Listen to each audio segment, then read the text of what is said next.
I've always wanted to walk on water. I mean, who hasn't?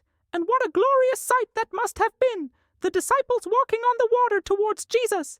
But then Peter begins to sink and cries out, "Lord, save me!" And Jesus reaches out his hand and grabs a hold of him and says, "You of little faith, why did you doubt?" Then they got in the boat and the wind died down, and it was calm. Are you going through a storm right now? Are you afraid? Do you feel like you're sinking and you need Jesus to grab a hold of you? Maybe you're going through a divorce or some kind of separation. Maybe there's some kind of trouble at work. Maybe your children have strayed from the path and you don't know what to do. Maybe you're sick or you have some kind of pain or suffering in your body. Whatever it is that you're facing, I want you to know that Jesus is there. He wants to help you. He wants to grab a hold of you and pull you out of that situation.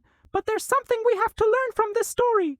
We have to learn what it means to walk on water. You know, most of us think that when we're saved, our life is going to be easy. Our life is going to be perfect. But you know, sometimes God allows us to go through these storms so that we can trust Him more. This is one of those moments for the disciples. They were walking on the water, and all of a sudden, they see this big old storm coming. The wind starts blowing.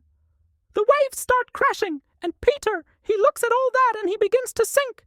What happens when you take your eyes off Jesus? What happens when you look at the problem? When you fix your eyes on the problem, you begin to sink. So we have to learn to walk by faith, not by sight. We have to keep our eyes fixed on Jesus, no matter what we see, no matter what we feel, no matter what we hear. We have to remember God is in control. Sometimes God's going to allow things to happen so that we can trust Him more. So Peter, when he begins to sink, what does he do? He calls out to Jesus and he says, "Lord, save me." Now, this is important. Don't ever call out to Jesus and say, "Oh God, why did this happen to me? Why am I going through this?" No, instead, just call out to Him and say, "Lord, save me." Put the blame where it belongs, on the enemy. Put the accusations where they belong, on the accuser.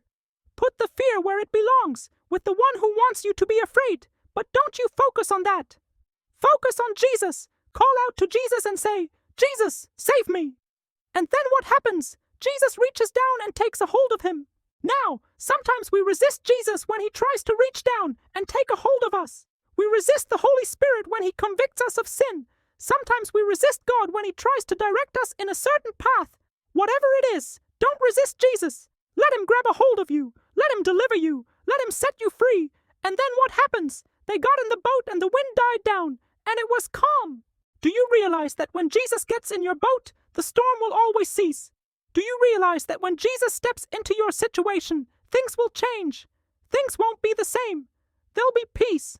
There'll be joy. There'll be laughter. There'll be hope. There'll be a future. There'll be a dream. So if you're going through a storm today, don't you worry. Don't you fret. Don't you have a spirit of fear, but have the spirit of love and of power and of a sound mind. Remember, Jesus is in the boat with you. Just believe it. Just trust it. Just receive it. And you'll see the storm will cease. You'll see the wind will die down. It'll be calm. And you'll be able to say like the disciples, "We aren't worried because Jesus is in the boat with us." So don't be afraid. Jesus is there. He loves you, and He's there to help you. You just have to trust Him.